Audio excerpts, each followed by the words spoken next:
Hello students, good evening to you all. कैसे हैं आप सभी। अभी मैं जो वीडियो डाल रही हूँ वो यूनिट 5th की वीडियो डाल रही हूँ, इकोलॉजी एंड इकोसिस्टम। इसमें आपके 3 चैप्टर्स इंक्लूड होंगे, organism and population, ecosystem and biodiversity. सबसे पहले हम कंप्लीट करेंगे ऑर्गेनिज्म एंड पॉपुलेशन वाला चैप्टर। इसको 2 पार्ट में डिवाइड किया गया है। इसमें से 1-2 क्वेश्चंस ऐसे हैं जिनको आप रिस्क के फॉर्म में छोड़ सकते हो, बिल्कुल श्योर होगे, क्योंकि इससे और भी बहुत अच्छे क्वेश्चंस बन सकते हैं। सबसे पहला टॉपिक जो इससे कवर करना है वो पॉपुलेशन है।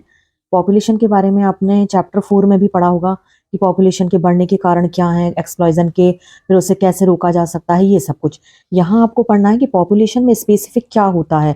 मतलब जैसे हम कहें पॉपुलेशन क्या है, मतलब group of people is called population. Population की स्टैटिस्टिकल स्टडी को कहते हैं डेमोग्राफी। ये मैंने उस वाली वीडियो में भी आप लोगों को बताया हुआ है, डेमोग्राफी। ये बहुत इंपॉर्टेंट टर्म है।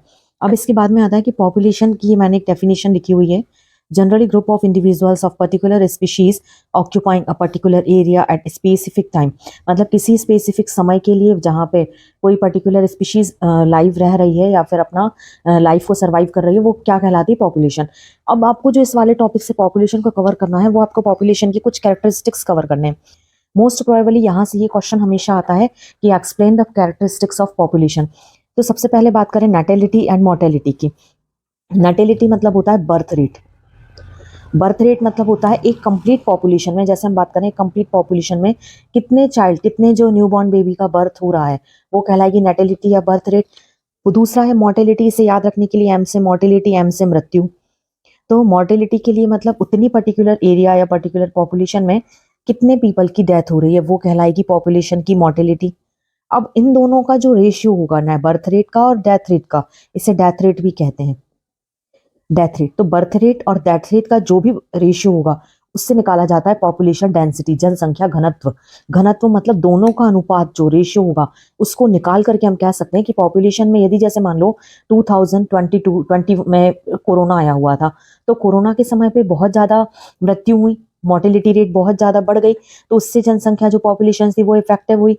नेटिलिटी बात करें, यदि जैसे अभी मेडिकल साइंस बहुत इंप्रूव कर रही है, बहुत ज़्यादा नई नई टेक्निक्स आ रही हैं जिससे बर्थ रेट बढ़ रही है, तो ये इम्पैक्ट करेगी डेंसिटी को। तो नेटिलिटी ज़्यादा हो रही है या मोर्टेलिटी ज़्यादा हो रही है, इससे डिपेंड करता है पॉपुलेशन डेंसिटी कैसी है।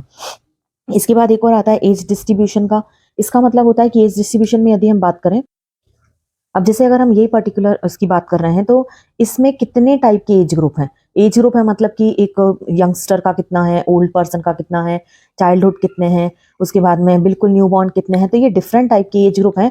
तो एज का डिस्ट्रीब्यूशन क्या है पर्टिकुलर पॉपुलेशन में। जैसे अगर हम बात करें कोई एक बच्चों वाली एरिया होगा, जैसे कोई बाल आश्रम है, तो वहां पे हमें एज क्या मिलेगी, मोस्ट प्रोबेबली 10-11 से लेकर के 20 तक के। तो ये एक एज का डिस्ट्रीब्यूशन हो गया, कितने ही वाले मिल रहे हैं इस जगह पे, तो ये कहलाता है एज डिस्ट्रीब्यूशन।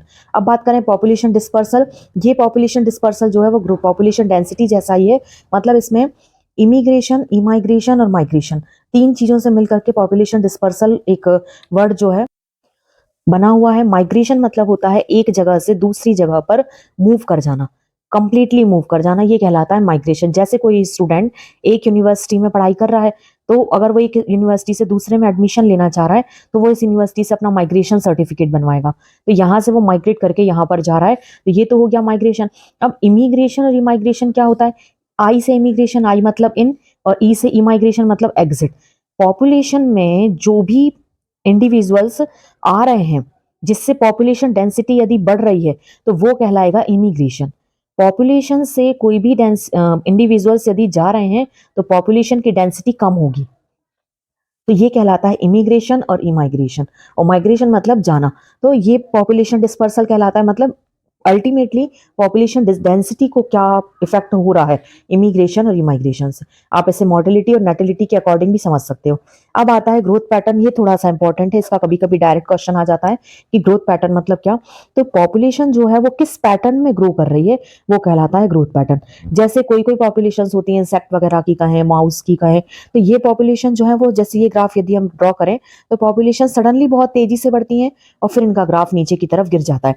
ये वाला ग्राफ जो होता है वो जे ग्राफ कहलाता है, मतलब पॉपुलेशन डायरेक्टली बढ़ी और उसके बाद में ग्राफ नीचे गिर गया।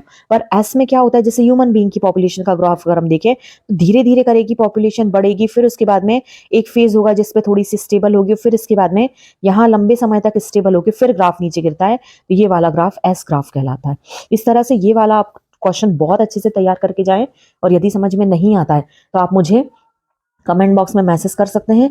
और दूसरी बात कि इसे आप स्टॉप करके भी दोबारा देख सकते हैं। अब मुझे आप कमेंट बॉक्स में मैसेज करके बताएं कि अभी मैंने आपको बताया है कि स्टैटिस्टिकल स्टडी ऑफ पॉपुलेशन को क्या कहते हैं, मैसेज करके बताइएगा। अब इसके बाद हम अपने नेक्स्ट टॉपिक पे आते हैं, एडॉप्टेशन इन एनिमल। एडॉप्टेशन मतलब क्या होता है, कोई भी पर्टिकुलर एरिया में रहने के लिए कोई एनिमल अपने आप को कैसे अडॉप्ट कर पा रहा है, वो कहलाता है adaptation in animal. Behavioural, water scarcity और एडॉप्टेशन टू कोल्ड, मतलब क्या है, बिहेवियर में चेंज करके भी अपने आप को अडॉप्ट कर लेगा। यदि वाटर में रहने वाला है तो वाटर में अपने आप को अडॉप्ट किस तरह से कर रहा है, और यदि कोई ठंड वाली जगह पर रह रहा है तो वो किस तरह का एडॉप्टेशन अपनी बॉडी में इन्वॉल्व करेगा जिससे वहां पर सर्वाइव करता है। तो हम सबसे पहले देखेंगे बिहेवियरल अडॉप्टेशन। इसमें क्या है, दो हम देख सकते हैं, एस्टिवेशन एंड हर्बिनेशन। कमेंट बॉक्स में मैसेज करके बताइए कि इससे पहले मैंने एस्टिवेशन और हर्बिनेशन आपको कहाँ पर बताए थे।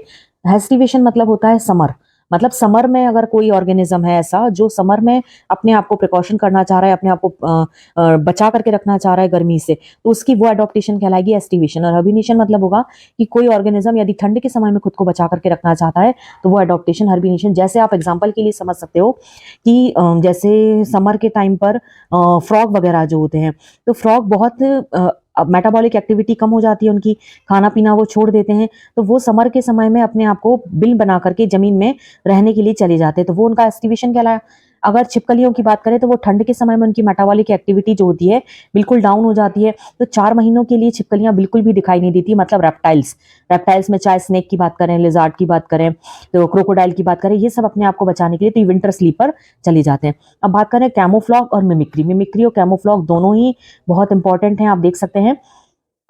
पहले मिमिक्री समझेंगे। मिमिक्री मतलब होता है किसी के जैसी कॉपी करना, जिसके जैसी कॉपी कर रहे हैं वो कहलाता है मॉडल, और जो कर रहा होता है वो मिमिक कहलाता है। तो मिमिक्री मतलब किसी, अब जैसे ये दोनों जो वर्ड हैं उसमें एडॉप्टेशन हो रहा है, बिहेवियर मतलब बिहेवियर में चेंज करके कोई भी ऑर्गेनिज्म जो है वो अपने आप को बचाने की कोशिश कर रहा है, तो मिमिक्री करके, मिमिक बन के, मतलब कोई ऑर्गेनिज्म किसी दूसरे की कॉपी करके खुद को बचा रहा है, किससे, शिकारी से, तो वो क्या कहलाएगा, मिमिक्री। और कैमोफ्लॉग में क्या होगा, कोई ऑर्गेनिज्म किसी दूसरे ऑर्गेनिज्म को की ओट में छिप जाए, कि मतलब कवर करके किसी और के में छिपने की कोशिश करे। जैसे गिरगिट आप जानते होंगे, तो गिरगिट कैमोफ्लॉग का एक अच्छा एग्जांपल है, जो कि बुक में नहीं दिया हुआ है, बट जनरली मैं आपको समझाने के लिए बता रही हूँ कि जैसे अगर कैमोफ्लॉग की बात करें तो गिरगिट जहाँ पे रहता है, जैसे यदि वो जमीन में रह रहा है तो वो ब्राउन कलर का होगा, पेड़ वगैरह पे है, ब्रांचेस वगैरह पे है तो वो हरे कलर का होगा। क्यों? कि कोई उसका शिकार ना कर पाए, कोई उसको मारे ना, तो ये कहला रहा है किसी और की आड़ में हम बच जा रहे हैं, वो कैमोफ्लॉग। ये भी बिहेवियरल अडॉप्टेशन है। और मिमिक्री मतलब क्या होगा कि कोई और के जैसा बन करके हम अपने आप को बचा लें, तो दोनों ही कंडीशन में बिहेवियरल अडॉप्टेशन कर रहे हैं बचाने के लिए। माइग्रेशन मैंने आपको अभी बताया, आप मुझे कमेंट बॉक्स में मैसेज करके बताएं कि माइग्रेशन से जुड़े हुए 2 वर्ड मैंने आपको कौन से बताए। इसके बाद लास्ट आता है इकोलोकेशन बिहेवियरल अडॉप्टेशन में।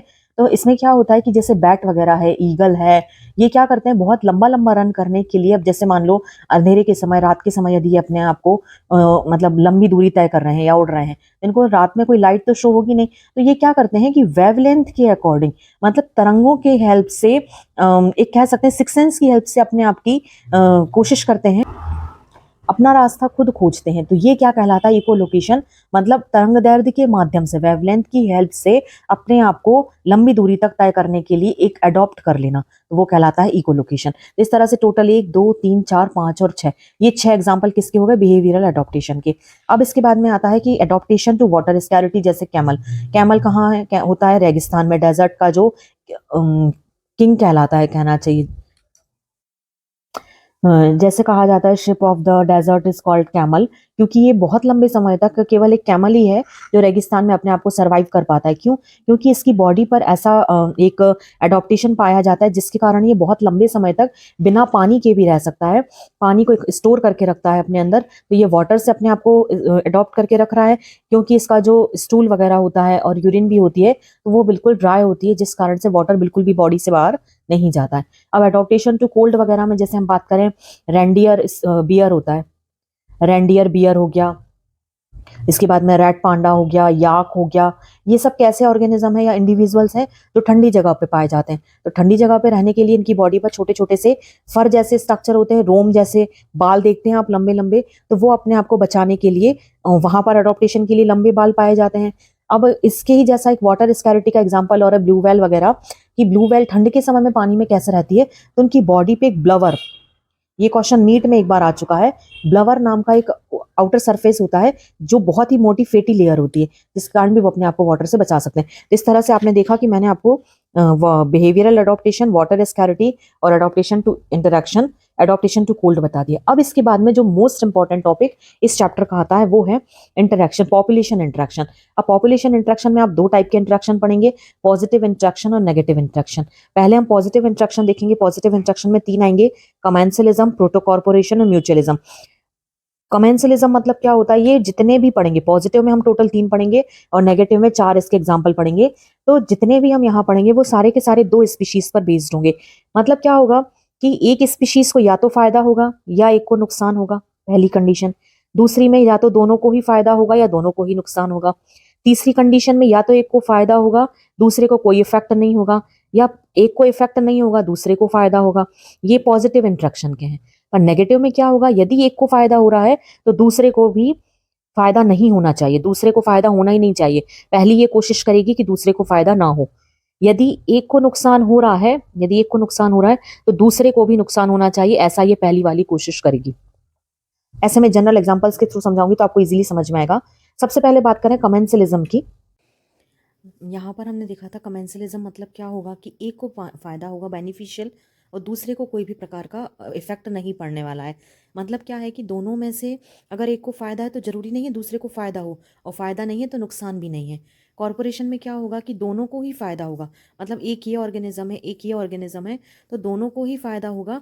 पर कंपलसरी है, यदि ए को फायदा नहीं हो रहा है तो बी को कोई भी इफेक्ट नहीं पड़ने, इफेक्ट नहीं पड़ेगा। मतलब दोनों को, जैसे अगर एग्जांपल है क्रोकोडाइल और बर्ड का, जैसे आप देखेंगे कभी भी डिस्कवरी वगैरह पे, तो क्रोकोडाइल के मुंह में यदि कभी शिकार करते समय मछली का कांटा फंस जाए तो कोई भी बर्ड जो है वो आके क्रोकोडाइल का कांटा निकाल देती है। तो इससे एक को तो इफेक्ट पड़ रहा है पर दूसरे पे कोई भी इम्पैक्ट नहीं पड़ रहा है, और ये कंपलसरी है कि क्रोकोडाइल को बर्ड ही निकालती है। तो ये एग्जाम्पल हो गया कि कॉर्पोरेशन का। और म्यूचुअलिज्म में क्या होगा कि दोनों ही जो हैं एक दूसरे पर डिपेंड होते हैं। मतलब ए और बी जो हैं वो दोनों एक दूसरे पर डिपेंड होते हैं, एक के बिना दूसरा कभी भी आगे नहीं बढ़ सकता है। जैसे लाइकेन हो गया, माइकोराइजा हो गया, आप लाइकेन का म्यूचुअलिज्म का एग्जांपल जानते होंगे। एल्गी और फंगी का जो सिम्बायोटिक रिलेशन है वो लाइकेन इसका एग्जांपल है। तो ये तो हो गया आपका पॉजिटिव इंटरेक्शन। अब यदि हम नेगेटिव इंटरेक्शन में बात करें तो सबसे पहले कंपटीशन। कंपटीशन जो होता है वो जगह के लिए, खाने के लिए, अपनी स्पीशीज़ को बढ़ाने के लिए। तो ये दोनों क्या होंगे, म्यूचुअल इनिबिशन। मतलब एक दो स्पीशीज़ जो हैं वो एक दूसरे को रोकने के लिए इनमें कंपटीशन रहता है। मतलब एक स्पीशीज़ को ज़्यादा भोजन मिल जाए, एक को ज़्यादा शेल्टर मिल जाए, एक की ज़्यादा स्पीशीज़ ग्रो कर जाए, तो ये आपस में कंपटीशन बना रहता है। एक्सप्लॉइटेशन का मतलब क्या होगा, एक को एक स्पीशीज़ जो है वो दूसरी स्पीशीज़ को रोकने की कोशिश करेगी कि वो आगे ना बढ़ जाए। एक को फायदा होगा, दूसरे को नुकसान होगा। मतलब एक तो आसानी से ग्रो अप कर जाएगी पर दूसरी जो है वो ग्रो नहीं कर पाएगी। और प्रेडेशन मतलब क्या होता है, इसी तरह से एक को फायदा और एक को नुकसान होगा, पर दोनों में ही कंपलसरी नहीं होगा कि दूसरे को नुकसान हो ही, पर ये कहलाएगा प्रेडेशन। तो इस तरह से आपने पॉजिटिव और नेगेटिव इंटरेक्शन देखे, जो आप ये समझ सकते हैं कि किसी भी स्पीशीज़ के लिए, मतलब आप आसानी से किसी भी स्पीशीज़ में ये देख सकते हैं। अब इसके बाद में हम स्टार्ट करेंगे अपना चैप्टर 14। अब इसके बाद में हम देखेंगे चैप्टर 14 जो है इकोलॉजी। सबसे पहले ये बहुत इंपॉर्टेंट चैप्टर है, इसका आता है इको सिस्टम। जो वर्ड है वो किसने दिया, ये ऑब्जेक्टिव में आता है, एजी टेंसले के द्वारा दिया गया है। कंपोनेंट कौन से, अगर आपने ये कंपोनेंट समझ लिए तो आप इकोसिस्टम को बहुत आसानी से कवर कर लेंगे। बायोटिक और एबायोटिक कंपोनेंट से मिलकर के इकोसिस्टम बना होता है। बायोटिक कंपोनेंट को 3 कैटेगरीज में डिवाइड किया है। वैसे तो ये बायोटिक को भी ऑर्गेनिक, इनऑर्गेनिक, इन सारे में, क्लाइमेट वगैरह में किया है, बट अल्टीमेटली देखें तो पीएच हो गया, सॉइल हो गया, क्लाइमेट है, वेदर है, वाटर है, सनलाइट, मतलब जितने नॉन लिविंग कंपोनेंट्स होंगे वो बायोटिक होंगे। और बायोटिक में बात करें तो प्रोड्यूसर, कंज्यूमर और डिकम्पोजर, ये 3 कैटेगरीज बहुत इंपॉर्टेंट है, बहुत अच्छे से समझ लेने। प्रोड्यूसर मतलब जो प्रोड्यूस करने वाला है। प्रोड्यूस करने के लिए इकोसिस्टम में केवल और केवल ग्रीन प्लांट्स हैं जो प्रोड्यूस करते हैं फूड को। तो प्रोड्यूसर की कैटेगरी में हमेशा, चाहे कोई भी इकोसिस्टम हो, क्योंकि इसके बाद में हम टाइप ऑफ इकोसिस्टम देखेंगे तो उसमें बहुत टाइप के इकोसिस्टम है, जैसे ग्रासलैंड इकोसिस्टम आएगा, नेचुरल और मैन मेड आएंगे तो जैसे फॉरेस्ट इकोसिस्टम है, ग्रासलैंड इकोसिस्टम है, पॉन्ड इकोसिस्टम है, एक्वेरियम है, क्रॉपलैंड है, बहुत सारे इकोसिस्टम है आपके सिलेबस में। ये 3 बहुत इंपॉर्टेंट है। एक्वेरियम भी कभी कभी पूछ लिया जाता है। अगर आपको ये एक्सप्लेन करना है तो आप ये समझिए आपको ये कंपोनेंट्स बहुत अच्छे से पता होने चाहिए। कोई भी इकोसिस्टम आ जाए, चाहे ग्रासलैंड का आ जाए, चाहे फॉरेस्ट का आ जाए, चाहे पॉन्ड का आ जाए, सब में जो प्रोड्यूसर होंगे वो केवल और केवल प्लांट्स होंगे। अलग अलग कैटेगरी के अकॉर्डिंग प्लांट्स बदल जाएंगे। जैसे ग्रासलैंड में बात करें तो ग्रीन ग्रासेस प्लांट हो जाएंगी। फॉरेस्ट में बात करें तो बड़े बड़े ट्रीज हो जाएंगे प्रोड्यूसर। पॉन्ड में बात करें तो जो तालाब वगैरह में पौधे होते हैं पानी में, वो हो जाएंगे। प्रोड्यूसर हमेशा ग्रीन प्लांट होंगे। कंज्यूमर की कैटेगरीज भी इकोसिस्टम के अकॉर्डिंग बदलती जाएगी। प्राइमरी कंज्यूमर, सेकेंडरी कंज्यूमर और टर्शरी। प्राइमरी जो डायरेक्ट ग्रीन प्लांट को लेंगे, हर्बीवोर्स। सेकेंडरी जो प्राइमरी को कंज्यूम करेंगे, कार्निवोर्स आ सकते हैं। और टर्शरी जो होंगे वो सेकेंडरी को करेंगे, ओमनीवोर्स, टॉप कंज्यूमर जिन्हें हम कहते हैं। और डीकम्पोजर जो ये लास्ट में टर्शरी आए हैं उनको डीकम्पोज कर रहा है। इसमें केवल और केवल माइक्रो ऑर्गेनिज्म आते हैं, चाहे बैक्टीरिया हो, चाहे वायरस हो, चाहे फंगी हो, चाहे प्रोटोजोअन हो, जो डीकम्पोज करने का काम करेंगे। अगर आपको ये कैटेगरी समझ में आ जाती है तो आप यकीन मानिए कि आप कोई भी इकोसिस्टम बहुत आसानी से लिख देंगे। अब इसमें हम बात करें कि टाइप ऑफ इकोसिस्टम में, जैसा मैंने आपको बताया forest ecosystem, grassland ecosystem, pond ecosystem. अब फॉरेस्ट इकोसिस्टम में क्या होगा? Forest is an important ecosystem which is characterised by the population of large and dense trees of different plant species. मतलब फॉरेस्ट इकोसिस्टम में बहुत सारे वेरियस टाइप के plants होते हैं जो उनसे जो घिरा हुआ, मतलब जंगल की बात करें साधारण सी शब्दों में तो जंगल में बहुत सारे पेड़ पौधे होते हैं। तो फॉरेस्ट इकोसिस्टम को नेचर ने बनाया है, ना कि ह्यूमन बीइंग ने। यहाँ मैंने एक इकोसिस्टम को कंप्लीट एक्सप्लेन कर दिया है। अगर एग्जाम में आता है तो आपको इसी तरह से सारे इकोसिस्टम एक्सप्लेन करने हैं। फॉरेस्ट इकोसिस्टम के कंपोनेंट हो गए बायोटिक है, बायोटिक। बायोटिक में ग्रीन प्लांट्स और ट्री। कंज्यूमर हो जाएंगे primary herbivores, ants, flies, deer, elephant, squirrels. अब सेकेंडरी हो जाएंगे जो इसको कंज्यूम करेंगे, fox, tiger, frog, wolf. Tertiary lion और टाइगर जो इनको कंज्यूम कर रहा है। और फिर उसके बाद में डीकम्पोजर, यहाँ सॉरी गलत लिखा हुआ है, यहाँ डीकम्पोजर आएगा। तो डीकम्पोजर में various type of micro organism like bacteria and fungi. और ये कोई भी हो सकते हैं, लेकिन आप एक कॉमन याद कर लें तो सब में आप वही डाल सकते हो। Lipid, carbohydrate, carbon, oxygen, hydrogen, air, water, temperature, जितने नॉन लिविंग हो जाएंगे। इस तरह से अगर आप एक कंज्यूमर पूरा सिस्टम तैयार कर लेते हो तो आप इसी तरह से और भी सिस्टम्स को तैयार कर सकते हो। और जिसमें से फॉरेस्ट वाला इकोसिस्टम और ग्रासलैंड इकोसिस्टम मोस्ट आईएमपी है, बहुत अच्छे से तैयार करके जाएं। फिर ये वाला टॉपिक है फूड चेन और फूड वेव। इस पे तो जितनी बार हैशटैग का मार्क लगा दिया जाए उतना कम है। लगातार 4 सालों से ये क्वेश्चन आ रहा है, चाहे डिफरेंस आ जाए, चाहे इसमें डेफिनेशन के फॉर्म में आ जाए, किसी भी तरह से आ जाए तो आपको ये पता होना चाहिए। यहाँ मैंने डेफिनेशन लिख दी है, sequence of organism in which flows. और मतलब ये आप पढ़ लीजिएगा, मैं सिंपल समझा दे रही हूँ। एक टॉपिक लेवल को दूसरे टॉपिक लेवल, दूसरे को तीसरा, तीसरे को चौथा, इस तरह से सारे टॉपिक लेवल आपस में एक दूसरे से जुड़े हुए होते हैं। इसे फूड चेन कहते हैं, फूड के पर डिपेंड होकर के। और बहुत सारी फूड चेन आपस मिलकर जो नेटवर्क बनाती है उसे फूड वेव कहते हैं। अब इसका मतलब क्या हुआ? जैसे ग्रीन प्लांट्स को कंज्यूम कर रहा है कौन? आंट्स। आंट्स को कंज्यूम कर रहा है फ्रॉग। फ्रॉग को कंज्यूम कर रहा है स्नेक। स्नेक को कंज्यूम कर रहा है ईगल। ये एक चेन हो गई। ग्रास को इको कंज्यूम कर रहे हैं डियर। डियर को कर रहा है लॉयन। ये एक चेन हो गई। अब इसके बाद में ग्रास या ट्रीज को कर रहे हैं डियर। डियर को कर रहा है वॉल्फ। वॉल्फ को कर रहा है टाइगर। ये 3 हो गई। तीनों मिलकर के एक जो वेब बनाएंगी वो फूड वेव कहलाएगा।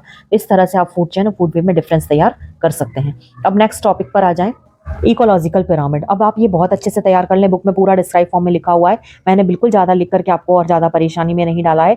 इकोलॉजिकल पिरामिड 3 टाइप के होते हैं, नंबर के, बायोमास के और एनर्जी के। मेन 2 हैं। एनर्जी वाला हमेशा यूनिडायरेक्शनल होगा। नंबर का जो पिरामिड होता है, मतलब नंबर जितने ज़्यादा प्रोड्यूसर के होंगे, याद रखना बहुत अच्छे से, जो कैटेगरी जितनी ज़्यादा होगी उसका ग्राफ उतना चौड़ा होगा। प्रोड्यूसर यदि ज़्यादा होंगे तो ग्राफ ज़्यादा होगा, और जैसे जैसे ऊपर की तरफ जाएंगे कंज्यूमर कम होते जाएंगे तो पिरामिड सीधा बनेगा। अब अगर प्रोड्यूसर कम है और कंज्यूमर बहुत ज्यादा है और डिकम्पोजर उससे भी ज्यादा, तो ग्राफ उल्टा बनेगा। सिंपल सा टर्म है। तो अपराइट पिरामिड में कौन कौन से होते हैं? प्रोड्यूसर और डिकम्पोजर। हमेशा अपराइट पिरामिड में प्रोड्यूसर ज्यादा होगा तो पिरामिड सीधा बनेगा, डिकम्पोजर कम होंगे तो पिरामिड उल्टा बनेगा। ग्रासलैंड का हमेशा पिरामिड सीधा बनता है। अब इन्वर्टेड पिरामिड में प्रोड्यूसर कम होते हैं तो पिरामिड उल्टा बनता है, डिकम्पोजर ज्यादा होते हैं तो पिरामिड सीधा बनता है। ट्री का पिरामिड हमेशा उल्टा बनेगा, किसमें? नंबर के पिरामिड में। अब बायोमास की बात करें तो अपराइट पिरामिड और इन्वर्टेड 2 टाइप के होंगे। ग्रासलैंड का पिरामिड और ट्री का पिरामिड हमेशा सीधा बनता है, और पॉन्ड का पिरामिड हमेशा उल्टा बनता है। एनर्जी का पिरामिड हमेशा, ये बहुत बहुत इंपॉर्टेंट टर्म है, दोनों हमेशा सीधा होता है और यूनिडायरेक्शनल होता है। फ्लो हमेशा यूनिडायरेक्शनल होगा। अब इसके बाद में आता है 10% ऑफ लॉ। ये बहुत इंपॉर्टेंट है। आप मुझे कमेंट बॉक्स में मैसेज करके बताएं कि 10% ऑफ लॉ किसने प्रोवाइड किया हुआ था, मतलब 90% जो है ना, जैसे मान लो सन से एनर्जी मिल रही है, सन से एनर्जी मिल रही है प्लांट्स को, प्लांट से जाएगी फर्स्ट टॉपिक लेवल पे, फिर उसके बाद में जाएगी सेकंड टॉपिक पे। तो सन से एनर्जी 100% प्लांट को मिली, प्लांट 90% उसका यूज कर लेंगे, 10% ट्रांसफर करेंगे। फिर उसके बाद में फर्स्ट टॉपिक लेवल 9% यूज कर लेगा, 1% को ट्रांसफर करेगा। तो इस तरह से जो 10% ऑफ लॉ है, मतलब एनर्जी केवल 10% ट्रांसफर होती है, बाकी 90% जो है वो एनर्जी यूज कर ली जाती है, जिसे 10% ऑफ लॉ के नाम से जाना जाता है। इस तरह से आपका ये पूरा का पूरा चैप्टर कंप्लीट होता है और आई होप आपको समझ में आया होगा। यहाँ पे एक क्वेश्चन आप मुझे कमेंट बॉक्स में मैसेज करके बताएंगे जो एनर्जी के पिरामिड से रिलेटेड है, कि फूड चेन और फूड वेव से एक क्वेश्चन है, बहुत अच्छा क्वेश्चन है ये, कि जितनी ज्यादा फूड चेन या फूड वेव, फूड चेन जितनी ज्यादा लेंदी होती है, एनर्जी उतनी ही ज्यादा जनरेट होती है या उतनी कम जनरेट होती है, आप मुझे मैसेज करके बताएंगे। और इसी तरह से वीडियो को देखते रहें। अब केवल आपकी सेकंड यूनिट बच रही है, उसकी वीडियो मैं आपको कल अपलोड करूंगी। अब जैसे चैप्टर 15 जो आपका बायोडाइवर्सिटी है, इसका मैं आपको 3-4 ही टॉपिक कंप्लीट करने हैं। सबसे पहले हम बात करें बायोडाइवर्सिटी की, तो बायोडाइवर्सिटी मतलब लिविंग ऑर्गेनिज्म में, चाहे वो प्लांट हो चाहे वो एनिमल हो, उनमें कितनी ज़्यादा डाइवर्सिटी है, रहने में, खाने में, एरियाज में, कल्चर में, हर चीज़ में, तो वो डाइवर्सिटी क्या होती है, बायोडाइवर्सिटी कहलाती है। जैसे अगर हम बात करें कि इंडिया में बायोडाइवर्सिटी के कितने हॉट स्पॉट हैं, हॉट स्पॉट का मतलब होता है कि ऐसी जगह जहाँ पे बायोडाइवर्सिटी सबसे ज़्यादा हो। जैसे आपको याद होगा कि कोरोना के समय में हॉट स्पॉट एमपी में भोपाल था, हर एरिया, हर शहर में हॉट स्पॉट था, मतलब जहाँ पर कोरोना के सबसे ज़्यादा पेशेंट पाए जा रहे थे। तो इसी तरह से बायोडाइवर्सिटी का हॉट स्पॉट मतलब जहाँ पर उस पर्टिकुलर एरिया की सबसे ज़्यादा बायोडाइवर्सिटी हो। तो यदि हम इंडिया में बात करें तो इंडिया में टोटल 4 बायोडाइवर्सिटी के हॉट स्पॉट हैं। सबसे पहले है वेस्टर्न घाट कह के कहेंगे, वेस्टर्न घाट पूर्वी, फिर इसके बाद में ईस्टर्न हिमालय, उसके बाद में बात करें सुंडालैंड और वर्मा करके एक जगह है, बर्मा, अंडमान निकोबार आइसलैंड पर कहेंगे। इस तरह से ये 4 जहाँ पर बायोडाइवर्सिटी सबसे ज़्यादा पाई जाती है। इंडिया का नंबर जो है वो 12th नंबर है बायोडाइवर्सिटी में ऑल वर्ल्ड में। अब इसके बाद में सेकंड क्वेश्चन आता है बायोस्फीयर रिजर्व की बात करें। बायोस्फीयर रिजर्व एक ऐसी जगह होती है, बायोस्फीयर रिजर्व में 3 को एरियाज होते हैं। जैसे इसको बिल्कुल सिंपल तरीके से समझो, जैसे आप एक बैंक में जाते हो तो बैंक में ऐसी जगह, बैंक को अगर हम डिवाइड करें तो 3 पार्ट में डिवाइड कर सकते हैं, जहां पर एक मैनेजर बैठते हैं मैनेजर, दूसरी जगह पे बात करें जहां पे उनके एम्प्लॉयज बैठते हैं, और तीसरा कॉमन एरिया होता है जहां पर पब्लिक होती है। बिल्कुल उसी तरह से बायोस्फीयर रिजर्व की बात करें, ऐसी जगह जहां पे कोर जोन जिसे हम कहेंगे, जहां पर कोई भी गवर्नमेंट ऑफिसर के अलावा दूसरा व्यक्ति नहीं जा सकता है। बफर जोन जहां पे उस संस्था से रिलेटेड ही व्यक्ति जा सकते हैं, और ट्रांजिशनल जोन जहां पर हम बायोडाइवर्सिटी के बारे में बात करें तो जहां पर हम खेती भी कर सकते हैं, घूमने वाले घूमने भी जा सकते हैं, और रिसर्च वाले भी जा सकते हैं, हर तरह के व्यक्ति वहां पर अवेलेबल होंगे, ट्रांजिशनल जोन। इसके बाद में IUCN की बात करें तो इसका फुल फॉर्म बहुत अच्छे से तैयार कर लें, इवन ये दोनों टॉपिक आप बहुत अच्छे से तैयार कर लें। International union for conservation of nature red data book. IUCN एक तरह की संस्था है जो बायोडाइवर्सिटी पर काम कर रही है। इसमें ऐसी स्पीशीज जो खत्म हो चुकी हैं, खत्म होने की कगार पे हैं, या बिल्कुल ही विलुप्त हो चुकी हैं, बिल्कुल से खत्म हो गई हैं, एंडेंजर्ड हैं, एक्सटिंक्ट हैं, वल्नरेबल हैं, ये सारा आपको बुक में मटेरियल मिल जाएगा। मैंने यहाँ पर पूरा एक्सप्लेन नहीं किया हुआ। ऐसी स्पीशीज की एक बुक तैयार करी गई है। सबसे पहले इसे 1963 में पब्लिश किया गया था। इसके बाद इसका सेकेंड एडिशन 1988 में पब्लिश किया गया। इसके बाद में अभी 2000 करीब, लगभग कुछ समय पहले इसका थर्ड एडिशन आया हुआ है। पहले केवल एनिमल्स की थी, उसके बाद में से प्लांट को लेकर की स्पीशीज करी गई हैं, बुक पब्लिश की गई है। IUCN का जो हेडक्वार्टर है, ये क्वेश्चन पूछा गया है, स्विट्जरलैंड में है, और इंडिया में बात करें तो इसका हेडक्वार्टर मुंबई में है। तो ये बुक कहलाती है जो IUCN के थ्रू पब्लिश की गई है, रेड डाटा बुक। अब इसके बाद क्वेश्चन आता है नेशनल पार्क। नेशनल पार्क ऐसी जगह होती है जिसका एरिया लिमिटेड होता है, कई किलोमीटर का होता है, जहां पर जंतुओं के लिए, एनिमल्स को फ्रीडम रहती है अपने वाइल्ड लाइफ के नेचर के अकॉर्डिंग रहने के लिए। और ये भारत में बहुत सारे हैं, जैसे राजाजी नेशनल पार्क है। MP में ऑल इंडिया के सबसे ज्यादा नेशनल पार्क हैं। एक क्वेश्चन और यहाँ से इंपॉर्टेंट है, tiger reserve, tiger project. Tiger project की बात करें, टाइगर को प्रिजर्व करने के लिए या इनको प्रोटेक्शन के लिए एक प्रोजेक्ट लॉन्च किया गया 1972 में, जिसे टाइगर प्रोजेक्ट के नाम से जाना गया था। ये जिम कॉर्बेट नेशनल पार्क में सबसे पहले लॉन्च किया गया था। उत्तराखंड में गवर्नमेंट थी, इंदिरा गांधी की सरकार जो थी उस समय पे किया गया था, 1972-73 के लगभग, जब भारत में टाइगर की संख्या बहुत ज्यादा थी, अब संख्या बढ़ चुकी है। नेशनल पार्क में हर तरह के नेशनल पार्क अलग अलग एनिमल्स के लिए फेमस हैं। इंडिया में सबसे ज्यादा नेशनल पार्क एमपी में है, करीबन 11 से 12 नेशनल पार्क हैं। जैसे बांधवगढ़ नेशनल पार्क है, राजाजी नेशनल पार्क है, पन्ना टाइगर रिजर्व है, इसके बाद में केसली नेशनल पार्क है। ऐसे आप बहुत सारे नेशनल पार्क को याद कर सकते हैं। इसके बाद में एक क्वेश्चन और आता है, देखो क्वेश्चन मैं बताती हूँ, वो राइनोसेरॉस। राइनोसेरॉस एक ऐसी स्पीशीज है जो पूरी तरह से खत्म हो गई है। हिंदी में से कहते हैं एक सींग वाला गैंडा। तो ये वाला जो एनिमल है ये केवल काजीरंगा नेशनल पार्क में ही पाया जाता था, काजीरंगा नेशनल पार्क असम। इस तरह से आप ये वाला टॉपिक कंप्लीट कर सकते हो, topic in the sense chapter. यहाँ आपकी यूनिट 5th कंप्लीट होती है। अब केवल यूनिट 2nd जो है वो मैं आपको कल की डेट में अपलोड करूंगी। Thank you. प्लीज वीडियो को शेयर करें जिससे और भी स्टूडेंट्स आसानी से सिलेबस कंप्लीट कर पाए।